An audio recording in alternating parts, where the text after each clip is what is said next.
RTI Live News. Ask for right. నమస్తే RTI Live News కి స్వాగతం. నా పేరు యశ్వంత్.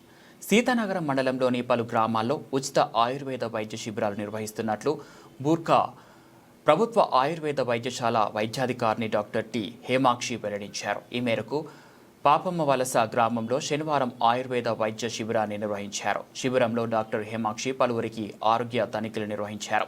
ముఖ్యంగా వాత వ్యాధులు, దగ్గు, పడ్యం, అస్తమా, జీర్ణకోశ సమస్యలు, మలబద్ధకం, చర్మ సంబంధిత సమస్యలకు పరీక్షించి ఆయుర్వేద మందులు అందజేశారు. అలాగే మందులు వినియోగించే విధానాన్ని వివరించారు. ఈ కార్యక్రమంలో ఆయుష్ స్టాఫ్ పద్మ, వైద్య సిబ్బంది తదితరులు పాల్గొన్నారు.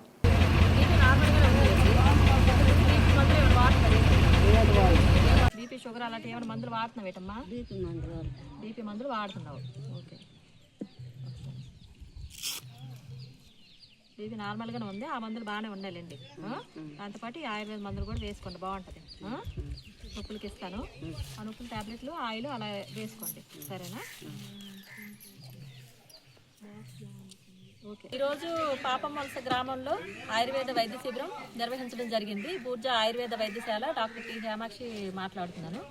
ఈ ఆయుర్వేద శిబిరం ముఖ్యంగా నిర్వహించడానికి కారణం ఏంటంటే, సీజనల్గా వచ్చే వ్యాధులు అంటే శ్వాసకోశ వ్యాధులు కానీ, జీర్ణ సంబంధిత వ్యాధులు కానీ, ఎక్కువగా అజీర్ణం, అలాగే కాన్స్టిపేషన్, మలబద్ధకం ఇట్లాంటివి ఎక్కువ ఈ కాలంలో ఉంటున్నాయి. అలాగే ఏంటంటే దగ్గు, ఆయాసం, ప్రతిసాయం అంటే ఏంటంటే జలుబు, పడిసం అలా ఎక్కువగా ఉండడం వల్ల మనకి మంచు ఎక్కువగా పడడం వల్ల కానీ, లేదంటే పనులు ఎక్కువగా ఉంటున్నాయి కదా ఇప్పుడున్న కాలంలో, ఈ శీతాకాలంలో దానివల్ల వచ్చే డస్ట్ అలర్జీ అంటే తుమ్ములు అట్లా ఎక్కువగా వస్తున్నాయి. మంచు ఎక్కువగా పడడం వల్ల తలనొప్పి అని, చర్మ వ్యాధులు రావడం అని ఇట్లా ఉన్న వాటికన్నిటికీ వైద్య శిబిరం నిర్వహించడం జరిగింది.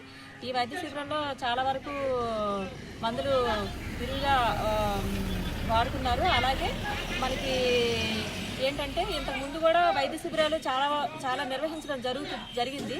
కానీ ఇక్కడ నుంచి మా ఆయుష్ ఉన్నతాధికారుల ఆదేశానుసారము సూచనల మేరకు మేము విస్తృతంగా ఇంకా మరిన్ని వైద్య శిబిరాలు నిర్వహించాలని అనుకుంటున్నాము. సో ఏంటంటే దీనికి సహాయ సహకారాలు అందించాలి. అలాగే చాలా వరకు ఆయుర్వేద మందులు మన ఆయుర్వేద హాస్పిటల్లో వచ్చి ఉన్నాయి కాబట్టి మీరందరూ కూడా ఈ వైద్యాన్ని శిబిరాన్ని వినియోగించుకుంటే ఫర్దర్ ఇంకా మీకు ఇంకా మెడిసిన్ కావాలి, ఇంకా దేనికైనా కావాలంటే మీరు మీ పక్కన ఉన్న వాళ్ళకి వీళ్ళకి చెప్పడం జరిగితే వాళ్ళు కూడా వైద్య శిబిరంకి వచ్చి అక్కడ మన అవ్వటం లేదు. ఆకలి బాగానే ఉంది, నిద్ర బాగానే పడుతుందా? ఓకే, ఇంకేమైనా ప్రాబ్లమ్స్ ఉన్నాయా? నీకు వంత రాలేదు, రాకపోతే నీకు బాగుంది, కాలు తిరిగి పడిపోతుంది. ఏ ప్రాబ్లం లేదు, రాకపోతే